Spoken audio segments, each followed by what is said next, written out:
আসসালামু আলাইকুম, সবাইকে আমন্ত্রণ জানাচ্ছি আজকে পটেটোর নতুন একটা আইটেম দেখার জন্য। আজকে দেখাবো ক্রিসপি পটেটো রিংস।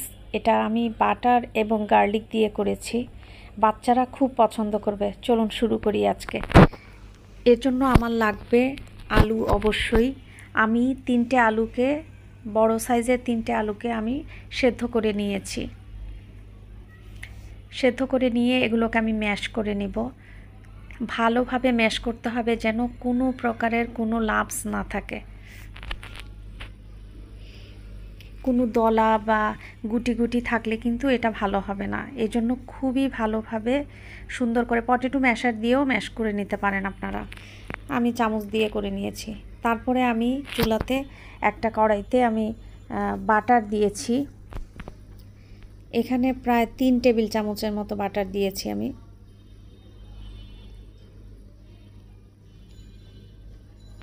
বাটারগুলো যখন গলে যাবে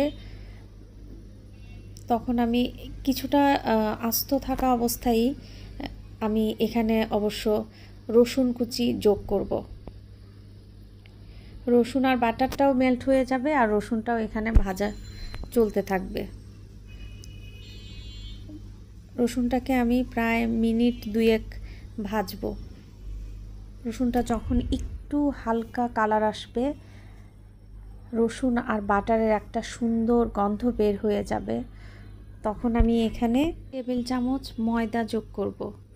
ময়দাটাকে আমি হালকা একটু ভেজে নিব। আচ্ছা, আমার রসুন আর বাটারটা হয়ে গেছে। এখন আমি এর মধ্যে 3 টেবিল চামচ ময়দা যোগ করে দিচ্ছি।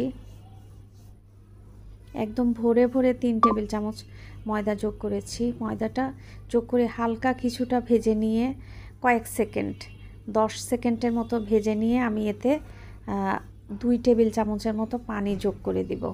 পানি যোগ করে ময়দাটাকে একটু কষিয়ে নিব, এই 1-1.5 মিনিটের মতো। তারপরে যখন ময়দাটা সেদ্ধ হয়ে যাবে তখন আমি এই ময়দাটার সাথে ম্যাশ করা আলুটাও একসাথে মেখে নিব।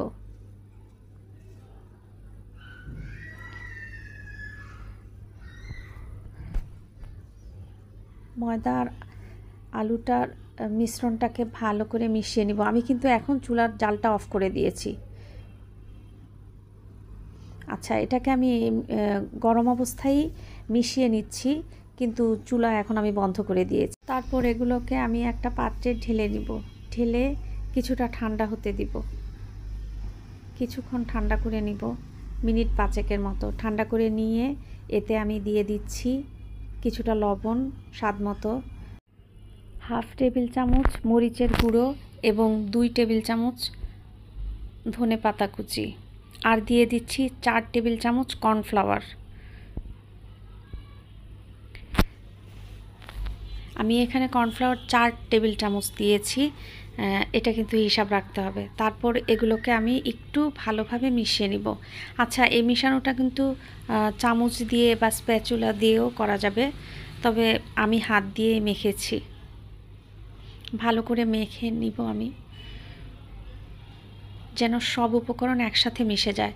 তারপরে একটা বাটার পেপারের উপরে অথবা যে কোনো একটা সারফেসের উপরে এটাকে আমি স্প্রেড করে, চারদিকটা একদম সমান করে স্প্রেড করে আমি এটাকে কেটে নিব।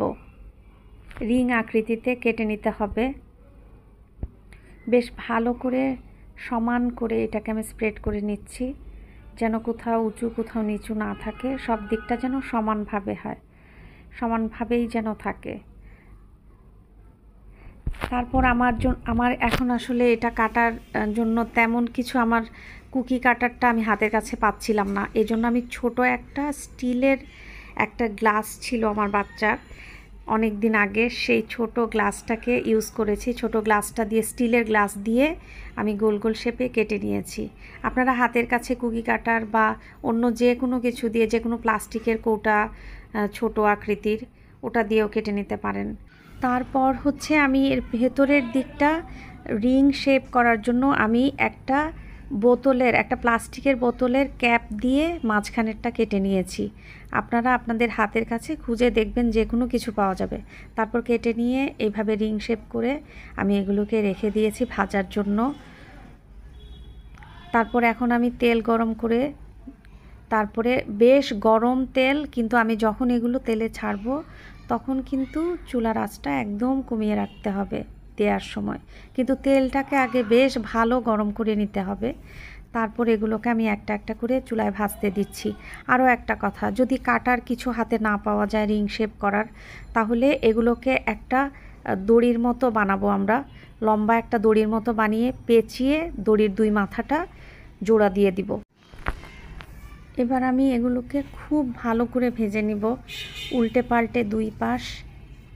আর তেলে দেওয়ার সাথে সাথে এগুলো যে কি সুন্দরভাবে ফুলে ফুলে উঠছিল, একদম খুবই সুন্দরভাবে ফুলে ফুলে উঠছিল, দেখতে খুবই ভালো লাগছে। বাচ্চারা খুবই পছন্দ করবে আশা করছি।